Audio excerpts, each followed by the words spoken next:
jawabannya ngawur juga itu. Ngarang-ngarang ndak karuan mengkaitkan dengan sesuatu yang tidak ada, gitu ya. Gini loh, kalau akademis itu gampangnya kalau bertanya yang kayak gitu-gitu tuh recehan, gitu. Recehan. Oleh sebab itu tidak layak dijawab.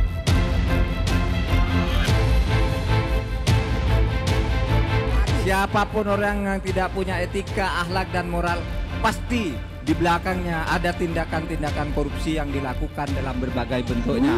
Membiarkan emak-emak dan ibu-ibu untuk melahirkan anak-anak yang tidak berakhlak itu adalah satu dosa besar kepada bangsa ini. Saya memang tidak lama bersepakat dengan Pak Ganjar untuk mundur, tapi nunggu momentum. Saudara, kenapa saya harus mengambil momentum penting untuk menyampaikan langsung ke Bapak Presiden, Pak Jokowi? Karena saya dulu diangkat dengan penuh kehormatan dan kepercayaan. Saya dipercaya oleh beliau dengan sungguh-sungguh dan saya percaya juga kepada beliau bahwa beliau menugaskan saya, sehingga saya bekerja dengan hati-hati dan insya Allah baik selama 4,5 tahun terakhir ini. Nah, oleh sebab itu saya akan pamit baik-baik dan saya akan sampaikan surat ini begitu saya dijadwalkan diterima oleh Presiden. Mudah-mudahan secepat kami tiba di Jakarta, secepat pula kami bisa bertemu. Ya, mudah-mudahan ini menjadi sebuah contoh yang baik dan menjadi sebuah pertanggungjawaban yang barangkali yang lain bisa mengikuti. Seperti yang saya omongkan sejak awal, mereka yang punya potensi konflik of interest sebaiknya mundur seperti Pak Mahfud. Dan saya sekali lagi hormat Pak Mahfud, Anda punya integritas yang hebat.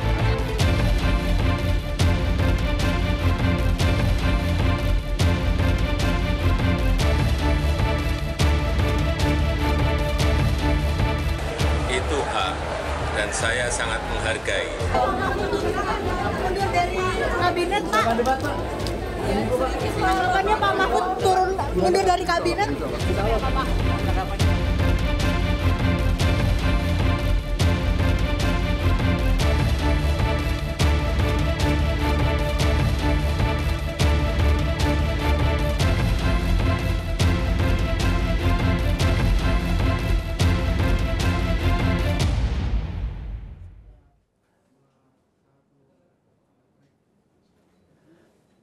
Pemirsa, malam ini kita ketemu kembali di program wawancara eksklusif live Karni Ilyas. Malam ini saya kedatangan tamu sangat istimewa, cawapres yang lagi jadi hit hari-hari ini. Kenapa sore tadi beliau mengasihkan surat mundur kepada Presiden Jokowi. Dan saya harus mengucapkan selamat datang Pak Prof. Makasih Bang Karni, makasih. Cawapres. Maaf terlambat sedikit ya. No problem, Pak. Justru kita terima kasih Bapak sempatkan datang. Padahal pasti padat acaranya. Iya, padat benar. Iya. Selamat juga Bapak hari ini sudah purna bakti sebagai Menko Polhukam. Belum, SK-nya belum datang. SK belum datang, tapi kalau orang udah kasih surat mundur itu udah sah itu. Udah akadnya di situ tadi. Ya. Tapi ya sebenarnya saya ingin tanya sebenarnya apa yang mendorong Bapak mundur sekarang? Iya, karena menurut saya ini momennya tepat ya. Ketika masyarakat sudah bicara menteri mundur, apalagi kemudian Mas Ganjar juga bilang agar ada tidak ada konflik of interest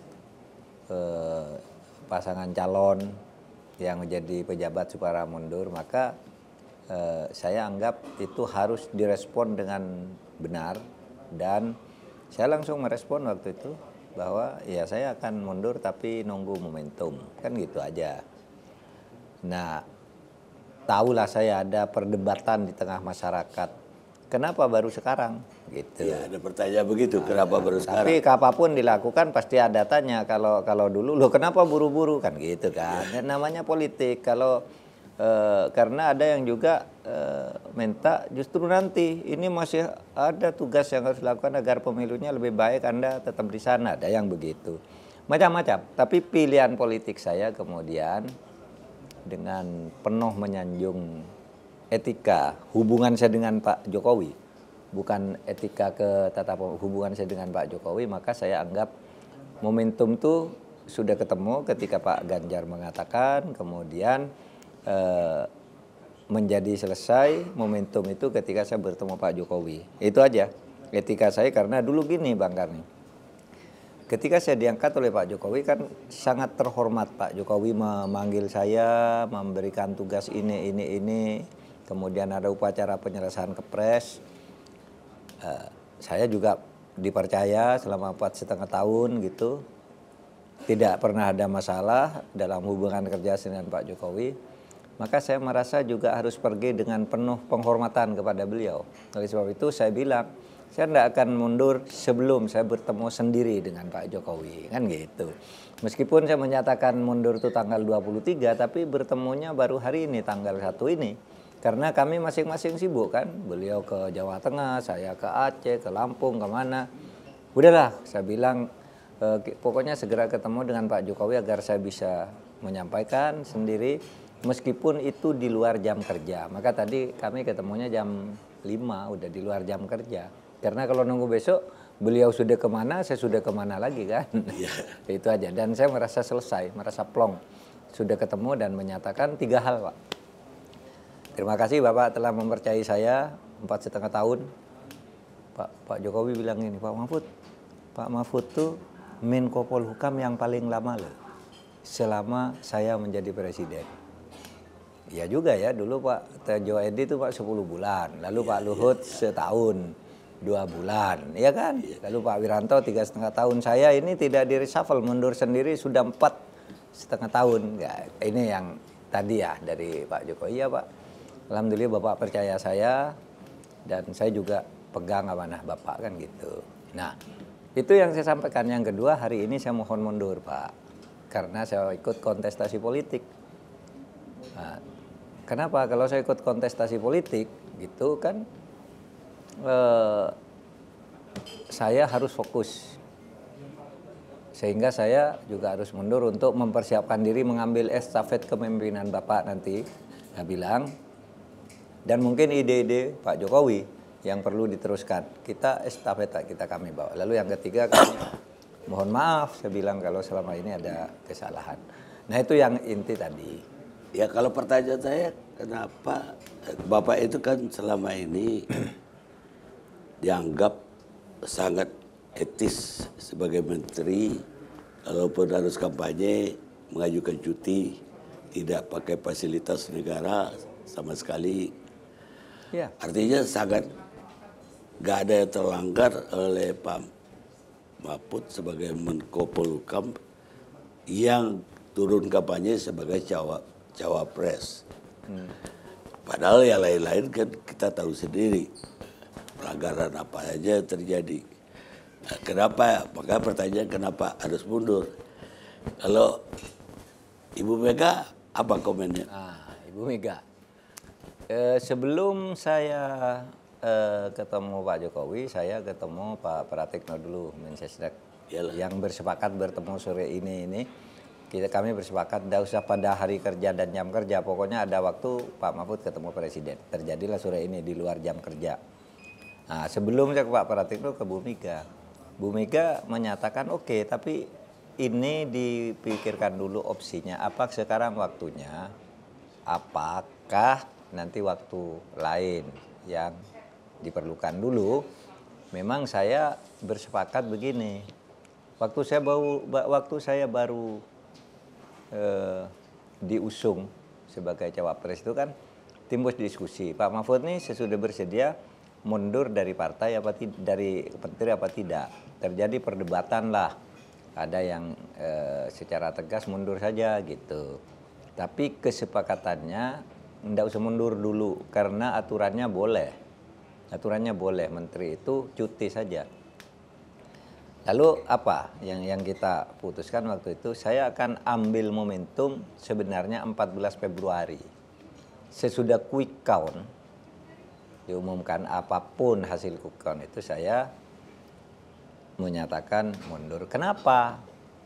Karena secara psikologis ya, bukan secara etis lagi. Secara psikologis bagi saya loh, saya ini sudah ngelawan secara politik. Saya sudah berbeda. Masa saya mau ikut lagi sidang kabinet? Saya sudah pemilu, ada hasilnya. Beliau izinkan kan? Beliau izinkan. Dan selama saya bergaul dengan Pak Jokowi baik aja. Kalau ketemu dalam masa-masa kampanye itu, loh Pak Mahfud nih kok di sini, enggak kampanye Pak, gitu. Sambil bergurau. Ya, waktu di GBK kemarin ada pembekalan kepada Bawaslu, KPU dan juga saya mendampingi Pak Jokowi bersama Pak Tito, Panglima, Kapolri, Jaksa Agung. Kan ketemu Pak Jokowi begitu datang tuh bilang, Pak Mahfud nih kok enggak kampanye, kemana Pak jadwalnya? Gurau-gurau gitu. Jadi enggak ada rasa rasa enggak seneng atau apa gitu. Biasa-biasa aja saya dengan Pak Jokowi selalu. Termasuk tadi ya gurau-gurau aja gitu ketika saya nyerahkan surat gitu. Jadi Bu Mega nggak keberatan Bapak mundur hari ini sebagai Menko Polhukam? Enggak, Pak, waktu itu Bu Mega waktunya belum tepat, tapi silakan Pak Mahfud gitu. Silakan Pak Mahfud cari opsi-opsi lain gitu. Terus kami koordinasi dengan Pak Hasto, dengan Ketua Tim, dengan Pak Andika dan yang lain-lain lah, Andi Wijayanto. Akhirnya ya sudah sekarang aja, meskipun dulu saya sebenarnya akan mengumumkan itu 14 Februari apapun hasil pemilu itu. Ya maka ada pertanyaan kenapa sekarang kan? Ya, gitu. iya. Bukan karena dorongan dari Capres Ganjar. Oh iya, itu salah satu pemicu juga. Salah satu pemicunya itu tanggal 23 itu Mas Ganjar kan mengeluarkan pernyataan di Jawa Tengah. Iya. Saya kalau tidak salah sedang Semarang waktu itu. Ada acara di Semarang gitu. Lalu Pak Ganjar bilang gini, agar objektif dan tidak ada konflik of interest, semua paslon yang pejabat tuh supaya mundur. Termasuk Pak Mahfud, kan gitu kan. Loh, wartawan pada tanya ke saya, tuh Pak Mahfud oleh calon presiden sudah mundur. Oh iya, saya memang sudah sepakat dengan Pak Ganjar akan mundur. Saya tinggal cari momentum gitu. Sebenarnya momentum yang saya bayangkan itu 14 Februari. Saya sudah coblosan gitu ya. Satu putaran selesai, saya tunjukkan gitu. Tapi tidak apa-apa, sama aja. Sekarang sudah saya sampaikan, toh itu akan terjadi juga. Tidak mungkin saya terus di kabinet apapun hasil pemilu itu.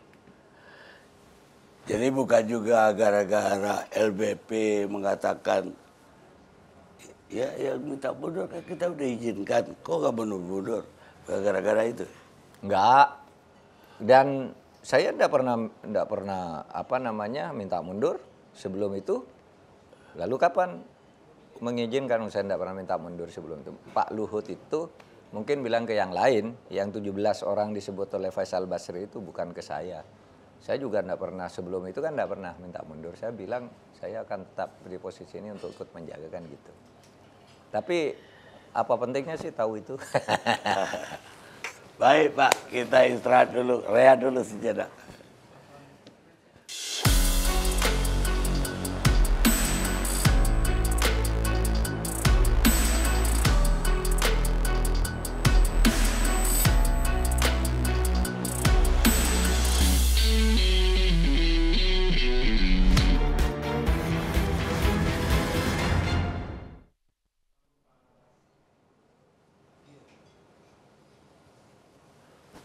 Pemirsa, kita lanjutkan bincang-bincang kita dengan Cawapres Profesor Mahfud MD yang baru saja mundur dari Menko Polhukam. Bapak tadi mau bilang plong setelah mengantarkan surat. Apakah selama ini ya ada tekanan-tekanan setelah Bapak jadi Cawapres? Seperti yang sekarang rame, kayaknya Ibu Risma gerah gara-gara tugasnya diambil alih untuk menyalurkan bansos oleh presiden atau menteri-menteri yang lain. Apa Bapak juga ngalamin hal serupa? Enggak, saya membaca di berita, mendengar dari orang gitu bahwa banyak menteri-menteri yang sekarang itu tidak berkutik, dipegang lehernya gitu, karena di setiap kantor itu kan ada masalah korupsi sehingga mereka tidak berkutik, tidak diapa gitu. Saya sering mendengar itu. Dan itu kita bisa baca lah di jejak digital, pernyataan-pernyataan itu banyak gitu. Tapi saya sendiri enggak. Saya sendiri enggak pernah dapat tekanan, enggak pernah diarahkan untuk apalagi dipanggil untuk bicara soal ini. Sejak sebelum saya calon, enggak pernah saya ditekan-tekan begitu. Sehingga saya enggak merasa ada tekanan kepada saya, entah kepada menteri lain saya tidak tahu. Tapi kalau saya tidak sama sekali, seperti saya katakan tadi dengan Pak Jokowi, saya sampai detik ini masih bagus, tidak pernah ada tekanan. Nah kalau saya bilang plong itu dalam arti ini kan ada yang mendorong, ada yang menahan, menahan untuk mundur segera atau ditunda, mundur segera ditunda.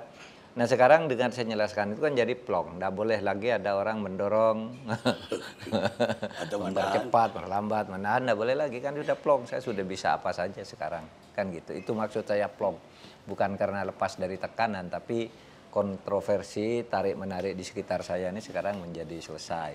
Saya dengan Pak Ganjar, saya dengan pimpinan parpol seperti Pak USU, Pak Haritano, Bu Mega, Pak Mardiono, kan berarti sudah jelas sekarang posisi saya gitu. Ya mungkin Bapak itu karena tidak ada kesalahan di mata presiden. Kalau yang ada kesalahan kan gampang disandra, Pak. Jadi yang Bapak bilang tadi itu yang lain ya kayak dipegang lehernya atau apa, itu kan berarti ada sesuatu yang mungkin itu asumsi publiknya begitu. Tapi apa memang suasana kabinet itu memang Kalau saya terpecah? enggak. Kalau sidang kabinet ya, kalau suasana kabinet pecah, saya tidak tahu secara politik. Ya tentu karena calonnya kan dari partai-partai yang juga ada di kabinet kan ya. Pasti ada perbedaan politik. Tapi kalau yang dimaksud tuh kelancaran sidang kabinet, menurut saya sidang kabinet selama ini lancar, terjadwal semua dan saya selalu hadir gitu. Tidak ada masalah kecuali memang situasinya agak kaku. Agak kaku tuh bukan pada materi sidangnya. Gurauan-gurauan sebelum sidang dan sesudah sidang itu sekarang tidak hangat lagi. Seperti ketemunya sangat formal, duduk, diam gitu. Tidak ada gurau. Kalau dulu kan gurau, ketemu itu lari ke sana ngobrol, pergi ke sana ngobrol. Sekarang tidak, langsung duduk, nunggu rapat mulai begitu. Sidang mulai ya pulang gitu, tidak ada gurauan. Hanya itu. Tapi kalau substansi ke tata pemerintahannya tidak ada yang terganggu. Jadi gak akrab lah. Ya, tidak seperti gitu. Dulu ya. Tapi apa benar tuh ada 17 menteri yang juga akan mundur? Dan malah waktu itu dibilang bisa serentak. Kayak zaman Orde Baru dulu 98. Kalau di saya enggak pernah terlibat dan mendengar pembicaraan itu di tingkat official ya, kami ya. Saya membaca itu dari Faisal Basri aja. Ini menteri-menteri yang akan mundur gitu. Saya tidak tahu sumbernya dari mana gitu. Dan saya memang disebut di situ nomor 1 dan betul saya mundur. Mungkin dia punya sumber lain, yang lainnya itu. Saya enggak pernah tahu bahwa ada 17 menteri, 5 menteri, 7 menteri akan mundur. Enggak pernah melakukan koordinasi tentang itu. Tapi Bapak kemarin udah menyatakan akan mundur. Apakah ada di antara 17 itu yang ngubungin Bapak? Enggak ada. Oh enggak ngajak-ngajak? Enggak ada. Sengaja saya menghindar untuk menghubungi mereka. Meskipun ada yang menyarankan hubungi ini dulu biar bersama-sama. Enggak lah, itu kerjanya orang lain saya bilang. Saya enggak ingin mempengaruhi mereka dengan cara seperti itu. Tapi tentu sudah ada yang ngerjain ya. Ini namanya politik kan. Tapi saya tidak pernah dihubungi atau menghubungi mereka yang disebut-sebut itu. nggak ada juga itu Bapak, saya juga mau mundur. Oh Bapak duluan. Enggak. Saya enggak tahu kalau ada yang berpikir begitu. Tapi enggak ada, Bang. Enggak ada. Saya solo aja sendiri. Gitu. Lah, berarti kan Bapak mau full ya, full time dan full spirit untuk kemenangan 03 kan? Iya, iya. Bapak yakin akan menang? Kalau tidak yakin menang tentu kita udah berhenti dong berjuang. Kita masih merasa punya peluang yang cukup besar di dalam pertarungan ini. Kita lihat aja hasilnya nanti. Ya tapi kan bagaimanapun juga peralatan, kekuatan, orang melihat kan seolah-olah 03 kedesak. Karena 02 itu lengkap sekali. Baik dana maupun sokongan aparat, menteri-menteri pun bergabung di situ. Apa ini bukannya sesuatu yang mengkhawatirkan? Memang itu tantangan. Katakanlah itu problem gitu. Tapi ya kita terus jalan karena tidak selalu linear kan peristiwa itu dengan apa yang akan terjadi. Misalnya hasil survei kan sejak dulu begitu survei. Ini sekian pada saat survei bisa berbalik pada saat pemilihan. Lalu alasannya apa survei itu? Lah itu kan dulu kami memotret tanggal sekian, ini sudah tanggal sekian. Alasannya begitu kan selalu terjadi. Kan sama kan dulu semua akan memenangkan siapa gubernur sebelumnya itu ketika Pak Jokowi ternyata tiba-tiba menang, ya kan? Foke. Iya kan? Surveinya dia di atas terus kan. Tiba-tiba yang menang Pak Jokowi sampai 2 putaran. Ya, sama, itu kan sama juga Ahok dengan Anies. Ahok juga kan, Ahok dengan Anies sudah Ahok pasti menang, aparat sudah turun semua, menteri-menteri yang tadinya anti Ahok malah berbalik semua dukung Ahok, rame-rame kalah juga. Tidak selalu linear karena rakyat itu juga punya hati nurani menurut saya.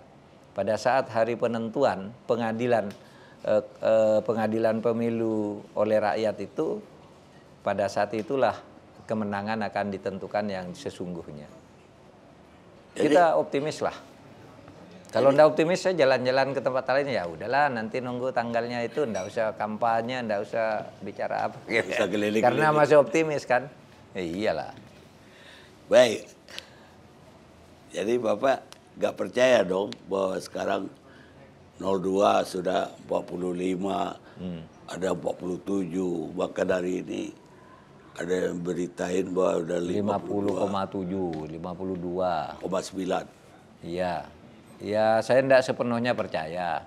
Ada yang saya percaya, tapi yang lebih saya percaya semua itu nanti alasannya itu kan survei tanggal 30 Januari kan gitu jawabannya nanti ketika ternyata hasilnya lain kan gitu. Yang saya percaya itu yang akan terjadi tanggal 14 itu akan berbeda dengan gambaran yang terjadi hari ini. Dan itu selalu terjadi. Gitu. Bukan harapan kosong, selalu terjadi pembalikan seperti itu. Jadi akan kemungkinan ada kejutan. Kemungkinan ada kejutan. Ya enggak disangka-sangka. Ya.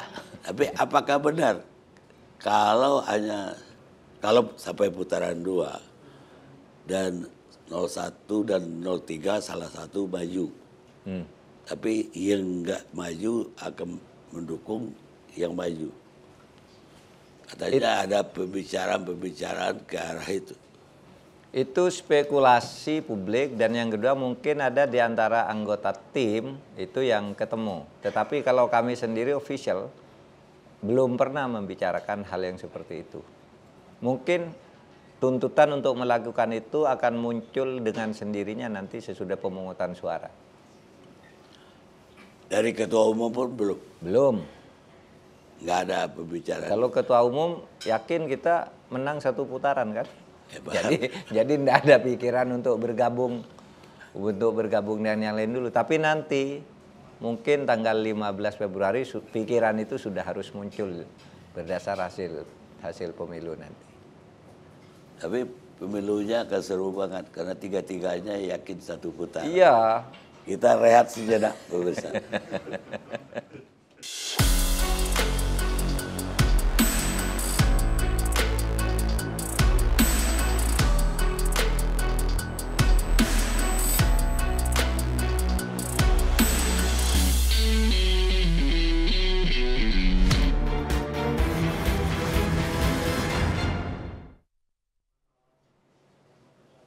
Pemirsa, kita lanjutkan bincang-bincang kita dengan Cawapres Profesor Mahfud MD. Pak Mahfud, sebagai pakar hukum tata negara, yang bahkan pernah jadi Ketua Mahkamah Konstitusi, ada pertanyaan, bagaimana Pak Mahfud melihat, karena sekarang terjadi perdebatan ya di publik, di antara para pakar juga, dengan penafsiran yang dilakukan Pak Presiden terhadap pasal 7 kalau nggak salah, Undang-Undang 17, Undang-Undang nomor 7, pasal 299 Undang-Undang nomor 7 2017. Yang menurut banyak pakar bahwa itu Presiden salah menafsirkan dengan mengatakan bahwa dia boleh kampanye dan boleh berpihak. Pendapat saya, Iya. menurut saya kesalahan tafsirnya itu Presiden boleh berkampanye kalau dia menjadi kontestan lagi, incumbent. Atau dia untuk partai politik punya Partainya sendiri. Iya, partainya sendiri gitu. Menurut saya ya. Dan itu lebih logis menurut saya. Karena ada pasal lain selain itu yang menyebut presiden, menteri, pemerintah daerah, ASN harus netral. Kan pasal undang-undang pemilu juga tidak boleh menunjukkan pemihakan. Tapi ada yang boleh. Nah, yang boleh itu siapa? Hanya menurut saya yang ikut kontestasi calonnya, kalau calon tuh presiden sedang calon ya boleh kayak Pak Jokowi dulu gitu. Kalau presiden Pak Jokowi sekarang tidak punya calon, tidak berkampanye untuk partainya sendiri gitu, kan mestinya tidak boleh ya secara secara logis saja, yuridisnya kan begitu. Tapi ya karena memang orang kalau perlu pembenaran bisa cari pasal mana saja kan, kalau hukum itu kan begitu. Atau jangan undang-undangnya yang kurang tegas. Iya, undang-undangnya mungkin kurang tegas ya, undang nomor 7 tahun 2017. Karena memang ada ketentuan presiden, menteri dan sebagainya tuh boleh berkampanye, ya kan? Asalkan cuti gitu kan. Tapi di pasal lain presiden, ASN, menteri dan pejabat-pejabat itu tidak boleh menunjukkan keberpihakan yang cenderung memenangkan satu calon kan itu. Nah, kalau begitu tafsirnya itu tadi sebenarnya. Tafsirnya ya kearifan hati lah gitu ya, bukan mau cari menang-menangan dan enaknya sendiri. Kearifan kita kan ada sebenarnya. Oh, itu logisnya begitu sih kalau secara hukum gitu. Itu berbicara etika dong. Iya. Ya, artinya kalau dari partainya sendiri ada calon yang akan menggantikan incumbentnya boleh untuk kampanye. Iya. Kayak Obama dulu ikut kampanye untuk Hillary. Untuk Hillary ya boleh kan. Sama dari Partai Demokrat. Betul. Nah, itu diizinkan. Tapi kalau untuk orang dari partai lain, Ya, walaupun anak sendiri, harusnya tidak boleh, kan begitu. mestinya begitu. Tapi bagaimana Bapak melihat kampanyenya bukan hanya sekedar kampanye pidato, tapi kan kalau kita baca di media, bagi-bagi sembako, dan kemudian juga banyaklah cawe-cawe yang lain yang terjadi. Iya. Gimana tanggapan Bapak? Ya, itu fakta yang difahami oleh masyarakat. Itu sebenarnya kalau di dalam ilmu korupsi namanya trading in influence, ya kan? Menggunakan jabatan untuk mempengaruhi orang, jabatan dan fasilitas. Nih, itu sebenarnya bagian dari cara korupsi, tapi ini bukan korupsi, gitu ya. Bagian dari cara korupsi dengan cara itu, jabatan itu digunakan untuk mempengaruhi agar orang melakukan sesuatu atau memberi sesuatu atau menerima sesuatu. Nah, untuk apa? Melakukan hal tertentu itu kan sebenarnya tidak boleh lah ya dari sudut ini. Tapi kan selalu saja tadi ada orang yang tidak berdaya menghadapi itu. Masifikasi gerakan yang seperti itu lalu didukung oleh pejabat-pejabat lain. Tapi saya ingin mengajak kita sadar bahwa pejabat-pejabat yang begitu tuh kalau terjadi sesuatu tuh lari duluan. Kayak Pak Harto dulu kan, semuanya Pak Harto didukung. Begitu Pak Harto jatuh lari duluan nih semua. Pak Harto tinggal sendirian, malah ikut nyerang nih. Saya melihat itu menjadi hukum besi dari politik. Oleh sebab itu hati-hati sebelum melakukan trading influence itu, supaya hati-hati menurut saya. Iya kan, sama kan Pak Harto, semua. Siapa yang bisa membayangkan ada orang lebih kuat dari Pak Harto di negeri ini? Nggak ada. Hebat kayak kaisar aja kan. Kalau naik mobil sekayaknya mobilnya tuh kayak mobil malaikat gitu. Tapi begitu jatuh, semua yang tadi membela nyerang duluan, lari duluan dan kemudian ikut nyerang. Malah yang menyuruh dia turun orang Pak Harmoko kan? Iya kan? Ya. Justru yang minta dia terus. Oleh sebab itu saya kira supaya hati-hati. Itulah biasanya suruhan moral dan etik sebelum menjadi hukum. Sebelum menjadi hukum kayak itu. Kalau sudah hukum lah. Ya, tapi banyak orang mengatakan ini pemilu terburuk di Indonesia Sekarang. Setelah reformasi. Iya, saya juga berpendapat ini pemilu terbrutal setelah reformasi. Ini pandangan politik saya ya, pandangan politik saya. Saya juga mengamati tentang itu. Meskipun saya tidak cawapres, dulu kan selalu mengamati dan selalu bicara begitu. Ini terburuk menurut saya. Dan terlalu banyak pelanggaran-pelanggaran. Ya. Yang Bapak alamin sendiri atau kubu 03 ngalamin sendiri ya?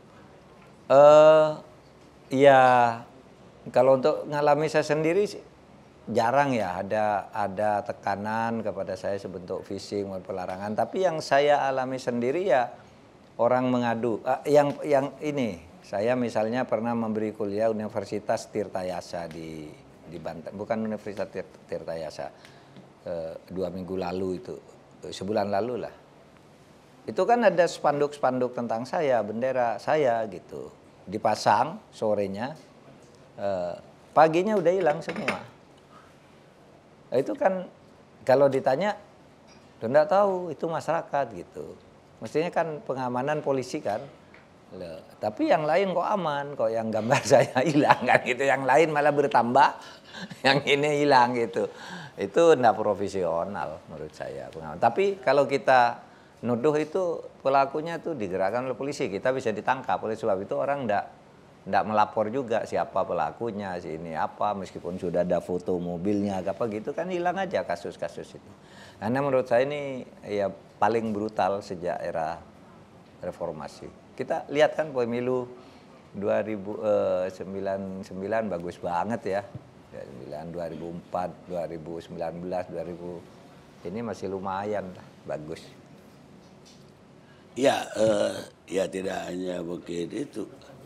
Kalau soal gambar Pak Mahfud kan juga hilang di berbagai tempat kan. Iya, iya. Di Sumatera Utara, di Bali, di Banten. Artinya di Jawa Timur juga. Jawa Timur. Itu diadukan oleh kubu 03. Ya kita suruh tim hukum lah, tapi membuktikan siapa pelakunya kan sulit ya. Harus ada saksinya, ada videonya dan sebagainya. Mereka merusaknya di tengah malam. Tapi ada juga yang terang-terangan kan itu. Sampai diangkut dengan truk itu. Ya kita punya tim hukum lah. Saya katakan gini. Hati-hati ya kalau ada yang hilang begitu melapor, jangan yang jadi korban rakyat yang melapor. Karena mereka bisa ditahan, ditangkap, katanya membuat fitnah dan sebagainya. Karena diminta bukti videonya mana, jam berapa, kamu ada di mana dan seterusnya, enggak ada, lalu ditahan karena apa? Membuat fitnah, kan hoax. Gitu. Membuat hoax. Iya kan? Dan itu banyak terjadi, Bang Karni. Terus bagaimana pula Bapak melihat ya ini kan segala daya dan upaya diusahakan supaya 02 satu putaran. Ya. Walaupun 03 juga kepingin satu putaran. Tapi dalam hal ini yang dikerahkan salah satu bansos naik jadi 500 triliun dengan BLT. Padahal waktu COVID pun nggak setinggi itu katanya. Iya. Ini masuk kategori apa ini? Kalau kita bilang kecurangan, ini kan tidak kecurangan. Dana anggaran dari APBN dikasihkan ke rakyat. Tapi kalau presiden sendiri sampai turun tangan dari tata negara, gimana ini? Ya enggak apa-apa presiden turun tangan. Artinya kalau dari sudut hukum enggak ada yang bisa disalahkan itu. Karena memang anggaran itu ada, lalu presiden kan yang menjadi penanggung jawabnya. Bahwa kemudian mensosnya tidak dilibatkan, mentannya misalnya ya yang dulu itu tidak dilibatkan, yang kasus food estate dan sebagainya itu kan jatuhnya ke Menhan waktu itu. Sehingga mengacaukan konsep pertahanan dan ketahanan. Tugas ketahanan diberikan ke Menteri Pertahanan, itu kan keliru dari sudut ilmu ya. Dari sudut hukum juga, karena pertahanan itu kan resilience ya. Kalau pertahanan itu kan defense, itu beda. Tapi ini kok defense diberi ketahanan, diberi tugas pangan, macam-macam. Kalau ditanya kan pertahanan itu kan makan juga, salah. Pertahanan itu militer. Kalau ketahanan itu baru pertanian, apa namanya ya, macam pertanian, pangan, energi itu ketahanan namanya. Kalau pertahanan ya pasti militer, menjaga ideologi, menjaga. Kalau tugas di luar itu udah bukan pertahanan. Menjaga Tapi ya oke lah, itu kan kebijakan presiden aja kan, itu terserah saja gitu. Walaupun ada yang mengatakan itu ada ditempel foto pasangan 02 gitu. Ya itu banyak kan berita-berita itu.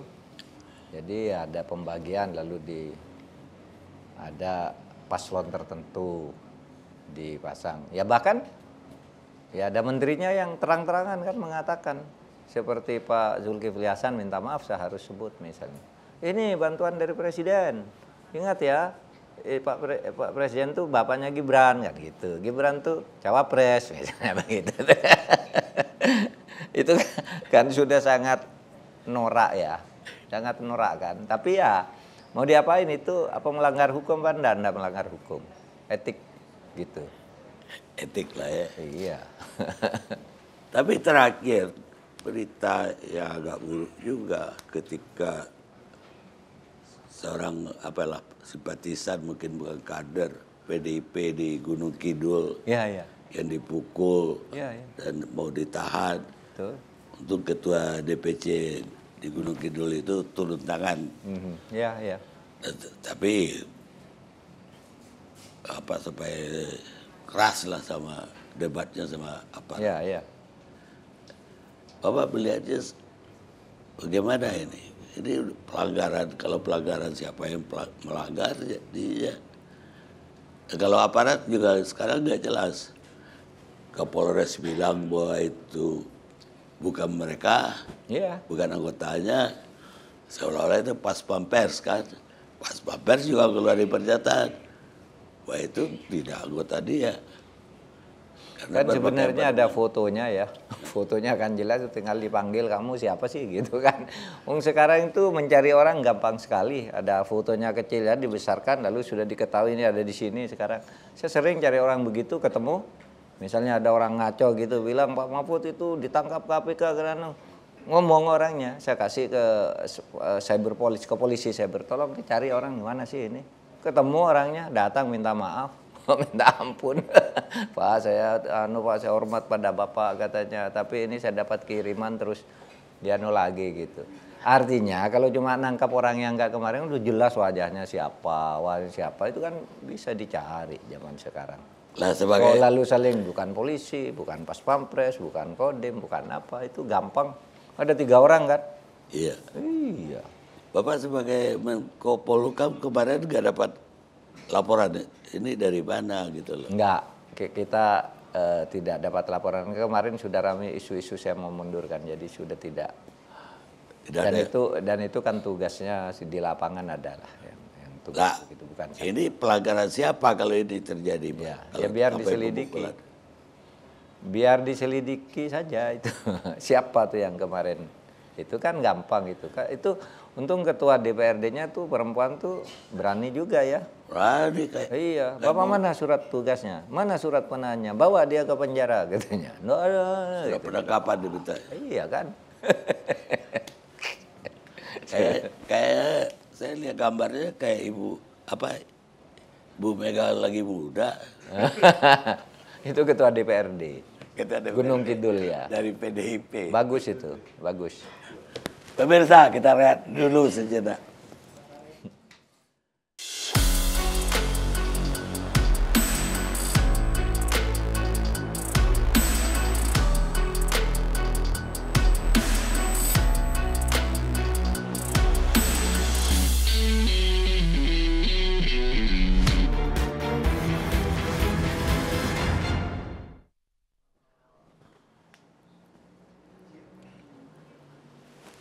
Pemirsa, kita sampai di segmen terakhir.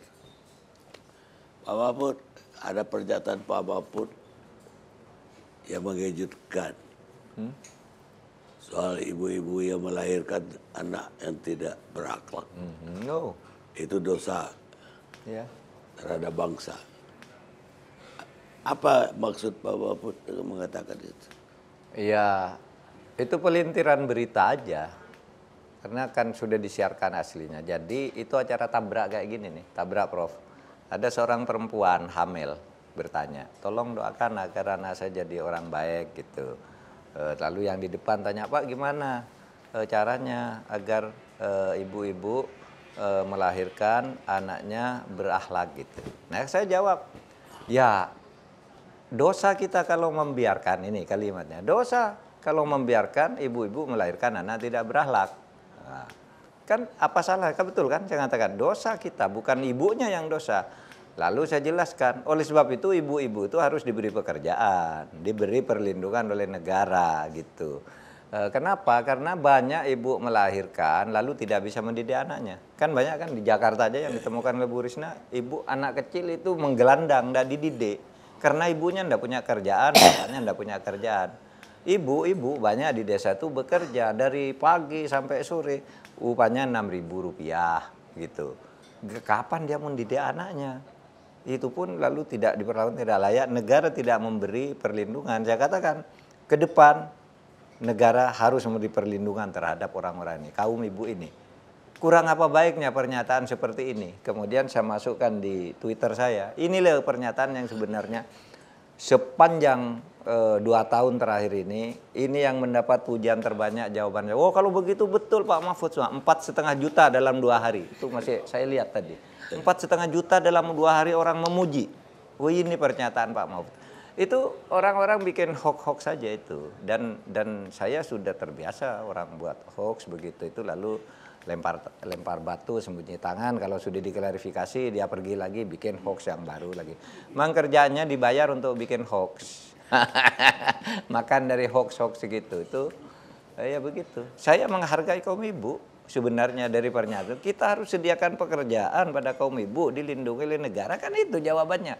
Agar ibu tidak sesudah melahirkan anaknya dibiarkan menggelandang di Jakarta, tidur di bawah jembatan, tidak sekolah, akhirnya masuk ke dunia hitam kan menjadi penjahat. Kan dosa. Yang dosa itu kita, bukan ibunya. Kan gitu. Itu pernyataan saya. Tapi tidak apa-apa, ini musim-musim begitu. Ya tapi yang bikin hoax juga dosa. Yang bikin hoax itu dosa besar tuh. Iya kan kalau menurut agama ditujukan kepada siapa-siapa kan? Hah? Bukan ditujukan untuk siapa-siapa kan? Iya. Umum aja sebenarnya. Iya, umum saja sebenarnya. Kalau iya ada orang mengaitkan dengan seseorang itu anaknya tidak punya etika, berarti menyindir itu enggak. Orang di situ ada rekamannya orang hamil yang tanya minta doa Pak, tolong nih Pak anak saya mengidolakan Bapak, tolong didoakan. Saya pegang lah perutnya sama suaminya ini doa. Terus ada yang nyeletuk, Pak gimana? Kalau ada ibu melahirkan anak tidak punya etika, tidak berakhlak. Ya saya jawab kayak itu tadi. Ya dosa kita yang dosa, bukan ibunya yang dosa. Negara dosa dong, tidak melindungi kaum ibu. Gitu aja. Ya, saya percaya bahwa nggak mungkin lah Pak Mahfud menunjukkan ke seseorang. Tapi fenomena Gibran jadi calon wapres, ini juga jadi diskusi yang panjang di masyarakat, debat yang panjang. Seolah-olah dia udah dipersiapkan dari lama lah.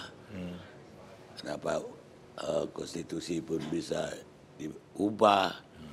Bahkan ada yang bilang dari 2019 sebetulnya udah diproyeksikan Gibran akan diorbitkan jadi wapres atau setingkat itu. Apa Bapak sendiri melihat enggak tanda-tanda selama jadi Menko Polhukam bahwa Gibran memang dipersiapkan orang tuanya untuk menjadi cawapres seperti sekarang yang saingan dengan Pak Mahfud? Jujur tidak. Saya tidak pernah melihat Pak Jokowi mempersiapkan Gibran. Di dalam pembicaraan bergurau maupun yang serius itu tidak pernah muncul nama Gibran itu. Tetapi yang kemudian peristiwa terjadi yang sudah pasti terjadi pelanggaran etika luar biasa di dalam Mahkamah Konstitusi. Dan itu sudah diuji melalui majelis kehormatan gitu. Nah itu yang terjadi. Soal kemudian analisisnya ada yang mempersiapkan ada apa itu saya ndak ngikuti. Itu juga sebabnya ketika saya ini gini loh Bang Karni. Ketika saya diminta menjadi calon wakil presiden itu kan nama pasangan Pak Prabowo belum muncul.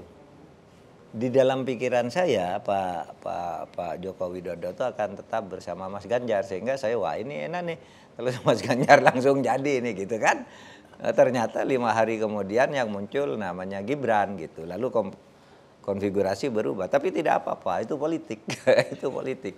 Saya sendiri waktu itu menghitungnya ya paling lawan saya itu Pak Prabowo berpasangan sama Erik atau sama Erlangga atau sama siapa gitu kan itu yang muncul. Tiba-tiba keputusannya Gibran. Yang harus ngitung ulang akhirnya ngitung utang kekuatan kita.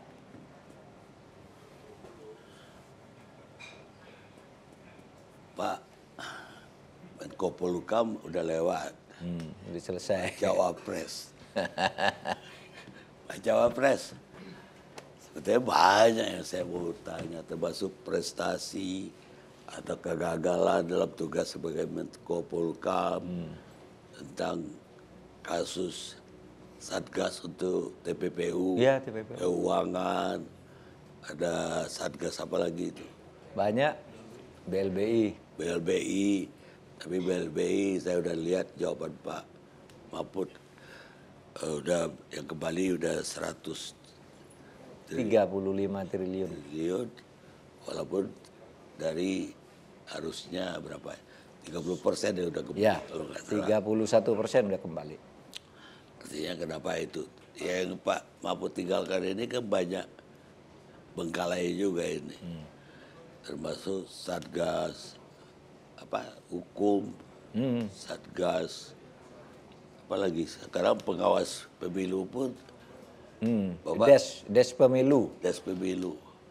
Itu Bapak belum ada hasilnya, Bapak udah pergi nih.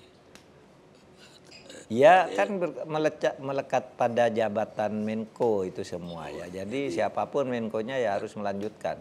Kalau seperti Des pemilu itu kan sejak tahun 2014 sudah ada. Kalau lalu dibilang wah Menko bentuk Des sendiri enggak ada, itu sejak 2014 sudah ada dan anggotanya Ketua KPU, Bawaslu, Menteri Luar Negeri, Menteri bergabung di situ gitu. Itu Des untuk mengkoordinasikan aja. Kalau misalnya KPU kekurangan fasilitas, nah Des ini yang menyampaikan pemerintah karena Desnya pemerintah gitu, bukan ikut pada soal pemilunya. Nah kalau soal TPPU itu Bang Karni, tindak pidana pencucian uang itu terus jalan. Itu terus jalan karena itu ada aturannya dan sekarang udah masuk ke pengadilan udah banyak. Yang uangnya kembali juga udah banyak gitu. Yang sudah ditindak sudah banyak gitu. Itu kan termasuk importir emas kan? Iya, seperti importasi emas itu yang 189 triliun itu ada, sejalan sekarang udah dalam penyidikan. Jadi itu bukan omon-omon Itu sungguhan. Bukan nomor-nomor kosong. Bukan nomor kosong. Tapi sungguhan ada. Dan itu harus diteruskan gitu. Ya kalau saya wawancara bisa sepanjang yang tadi lagi, Pak. Panjang. Baik, Pak Mahfud. Terima kasih Kayaknya Pak. Pak Mahfud melihat sesuatu itu lebih ke etikanya dibanding pelanggaran hukumnya. Iya. Apalagi dalam soal pelanggaran pemilu. Memang pemirsa, etika itu adalah perbatasan antara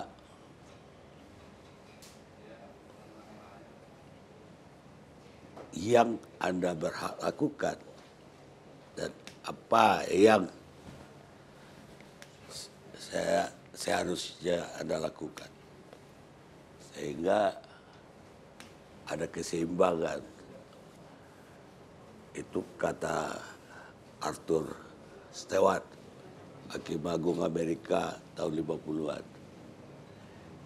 Pemirsa, kami perbincangkan, diskusikan, tapi Anda yang menyimpulkan.